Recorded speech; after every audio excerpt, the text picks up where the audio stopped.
तारीख में या इसमें सुनने में यह है, हमें पुराने बुजुर्गों से ये सुना है कि ये जो पहले जूते बनाया करते थे, मोची जिनको कहते हैं, ये जूते बनाने वाले, तो वो चमड़े को इसमें कूद कूद कर नरम करते थे और फिर उसको सिलाई करके तो जूते बनाया करते थे।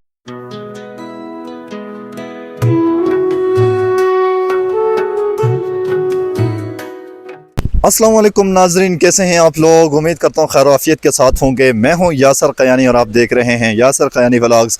नाजरीन, मैं इस वक्त मौजूद हूँ आज़ाद कश्मीर की खूबसूरत सी सैरगाह नंदूर के मकाम पर।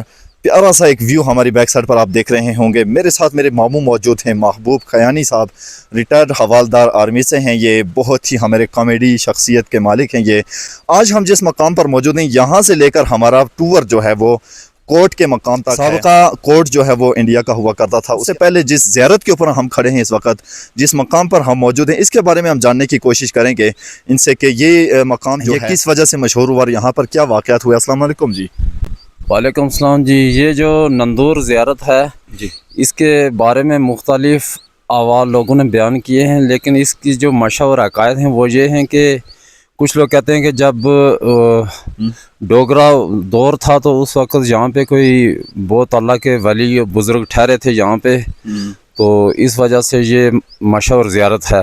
यहाँ आज भी लोग आते हैं, बकरे वगैरह ज़बह करते हैं, पकाते हैं, दुआएं करते हैं, तकसीम करते हैं गुरबा में। एक बहुत बड़ा दरख्त हुआ करता था, तो वो कहते हैं कि कोई एक डेरा वहाँ यहाँ पे ठहरा, कोई जो है माल मवेशी लेकर यहाँ ठहरे हुए थे। तो उस दिन लैलतुल कद्र वाली रात थी तो जब वो वहाँ ठहरे तो देखा कि ये दरख्त जो है ज़मीन पे पड़ा हुआ है, गिरा हुआ है। सही। तो उन्होंने अपने माल मवेशी जो है वो भैंसें इसके साथ बांध दी उस दरख्त के साथ। ठीक। तो जब सुबह आई तो देखा, उस बंदे ने देखा कि वो दरख्त तो खड़ा और भैंसें उसकी जो है वो उसकी चोटी के साथ लटक रही हैं, टहनियों के साथ। अच्छा। उसने यहाँ पे एक मन्नत मानी थी कि जो बड़ा भैंसा है मेरे पास, वो उसको मैं इधर खैरात करूँगा। अच्छा। और गुरबा में तकसीम करूँगा। तो जब उसने दुआ मांगी तो वो रवायत के अंदर आता है कि वो नीचे जो है दरख्त वापस नीचे लौट गया और ज़मीन पर लेट गया, और फिर वो उसने अपनी भैंसें वगैरह खोली। अच्छा। तो वो दरख्त फिर खड़ा हो गया था। उस दरख्त को हमने अपनी आंखों से देखा हुआ था। डीला नाम का एक दरख्त है, डीला जिसको हम कहते हैं, तो वो बहुत बड़ा दरख्त था, वसी दरख्त था। फिर बाद में वो गिरा है और 1992 के वो जब स्लाइडिंग हुई थी, सैलाब वगैरह आए थे, उस दौरान वो गिरा था। उसके बाद आज वो ख़त्म हो चुका है। इस वजह से ये मकाम जो है बहुत मशहूर और अहमियत का जो कुछ मालूमात हमें हासिल हुई जी इस मकाम के बारे में, नंदूर ज़ियारत के नाम से ये बाड़ी कोट के इलाके में आती है ये जगह, और कोट और बाड़ी कोट के ये दोनों के दरमियान का ये मकाम है, और डोगा जो है उसके दरमियान का ये मकाम है। तो ये बहुत ही खूबसूरत मकाम है, ज़ियारत भी है यहाँ पर। उसके हवाले से भी हमने काफ़ी सारी बातें जान ली हैं। चलें, आज का हमारा सफ़र है कोट की तरफ। रास्ते में बहुत सी प्यारी जगह आपको दिखाने के लिए हमारे पास मौजूद। इसी ज़ियारत के मकाम पर देखिए जी, ये जो कुछ मकामात मौजूद हैं जहाँ पर बैठ कर जो है लोग खाना खाते हैं। पहले यहाँ पर तैयार किया जाता है, ये चूल्हे लगे हुए हैं यहाँ पर, और यहीं पर खाना तैयार करने के बाद यहाँ बैठ के खाया जाता है। और ये सामने जो है ये पूरी ज़ियारत का एरिया है। तो ये बहुत खूबसूरत व्यू है। यहाँ पर भी नीचे फिर के देखेंगे आप, एक वसी नाला जो है यहाँ पर मौजूद है। हे हेलो हे, ये जो नंदूर है जी, नंदूर के मकाम पर ये डोक मौजूद है। चंद यहाँ पर घर मौजूद हैं, 3 से 4 घर यहाँ पर होंगे, और ये माल मवेशी इनके गर्मियों के मौसम में यहाँ पर होते हैं। ये सारा दिन यहाँ पर मज़े से अपना घास चरते हैं और शाम को ये अपने अपने घरों की तरफ चले जाते हैं। हमारे साथी मौजूद। ये कुछ सिखों के दौर की बनी हुई पत्थर के अंदर यहाँ पर ये कोई उखली नाम की कोई चीज़ है। इसके बारे में हम तफसील जानेंगे जी। हमारे पास बुज़ुर्ग मौजूद हैं, खाकान साहब हमारे बहुत ही प्यारे ये बुज़ुर्ग हैं और रिटायर हवालदार हैं। एक हवालदार हमारे साथ पहले से मौजूद थे और ये अब जोड़ी हो गई है, तो इनसे हम जानने की कोशिश करेंगे जी, ये जो पत्थर के अंदर जो कुछ मौजूद है, उखली है या क्या है, तो इसके बारे में हमें डिटेल बताएं। ये पत्थर का जो बना हुआ आपको नज़र है, इसको देसी ज़बान में उखली कहते हैं। तो तारीख में या इसमें सुनने में यह है, हमें पुराने बुजुर्गों से ये सुना है कि ये जो पहले जूते बनाया करते थे, मोची जिनको कहते हैं, ये जूते बनाने वाले, तो वो चमड़े को इसमें कूद कूद कर नरम करते थे और फिर उसको सिलाई करके तो जूते बनाया करते थे। वो सुनने में तो ये आया है। तो यहाँ ये नज़दीक पहाड़ियों में यहाँ ये कोट जो है नज़दीकी मकान बना हुआ है, वहाँ पर आबादी हुआ करती थी। इतनी आबादी थी कि राला बाज़ार से यहाँ तक एक ही बिल्डिंग पूरी हुआ करती थी, सुनने में ये है। तो वहाँ से लोग यहाँ तक आते थे गाड़ियों पर। तो यहाँ पर इनका जो अदालत लगा करती थी, हाई कोर्ट कचहरियाँ लगा करती थी। तो उस दौर का ये पत्थर का जो आपको नज़र आ रहा है, ये बना हुआ नज़र आ रहा है। तो वहाँ पर आबादी के हवाले से ये मोची जूतियाँ बनाया करते थे इसमें।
ये पुराने दौर के घरों में से एक घर मौजूद है जी यहाँ पर, जिसके अंदर हम अभी पनाह लिए हुए हैं।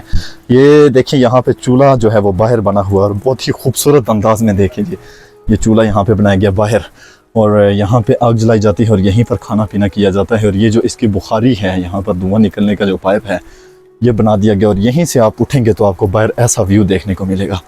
इंतहाई दिलकश और ख़ूबसूरत मनाजर आप खाना बनाते हुए बाहर उठ कर देख सकते हैं।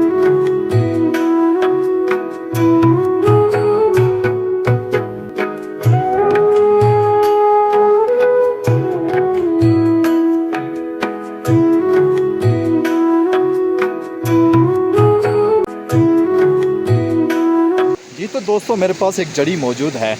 ये जो आप देख रहे हैं पत्ते इसके बड़े बड़े यहाँ पर ये आप देख रहे हैं, तो इसकी जड़ के अंदर जो इसकी गंडी मौजूद होती है, वो इसकी जो कीमत आपको मैं बताऊँ, इसी से आपको वैल्यू पता चल जाएगी कि कम से कम इसकी जो इस वक्त कीमत फ़रोख्त है वो 80,000 रुपये फ़ी किलोग्राम की है। तो ये जड़ी इस जंगल के अंदर मौजूद है, बहुत मिकदार के अंदर मौजूद है यहाँ पर। ये हम कोशिश करेंगे कि वापसी पे हम इसको अपने साथ लेकर जाएँ ताकि हम जो बेच सकें इसे।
मेरे साथ जो मेरे ब्रदर्स थे और जो बाकी लोग थे मेरे साथ, हम सब का और मेरा यहाँ तक का साथ था। तो ये कोर्ट का मकाम है और आखिरी मकाम है हमारा, जो कि यहाँ पर अभी वो रुक चुके हैं और यहाँ पर उनका रहना का इरादा है। तो यहाँ से तकरीबन 3 से 4 किलोमीटर का रास्ता जो है वो आगे, जहाँ तक मैंने बाइक लगाई हुई है, रोड है वो 3 किलोमीटर तकरीबन फासला यहाँ से है। तो मैंने वहाँ तक अभी पैदल खुद जाना है अकेले में। तो ये बड़ा ख़तरनाक सा रास्ता भी है और जंगल एरिया है। तो कोशिश कर रहा हूँ कि मैं यहाँ से इस रास्ते से जल्दी जल्दी निकल जाऊँ ताकि मुझे जो किसी तरह की परेशानी ना हो। तो ये सारा रास्ता मैंने अकेले में आगे तय करना है। अभी वो घर जो है वो पीछे रह गया, ये यहाँ पर अकेला घर है और इसके बाद ये पैदल रास्ता यहाँ से जाने वाला है। तो मैं इस रास्ते पर अब ख़ुद अकेला हूँ और आगे तक जो है तो अभी मैंने यहाँ से रावला कोट जाना है तोली पीर की तरफ और वहाँ पर मेरी रिहाइश है तोली पीर पे। तो मैं अभी जो है यहाँ से वहाँ तक पहुँचूँगा।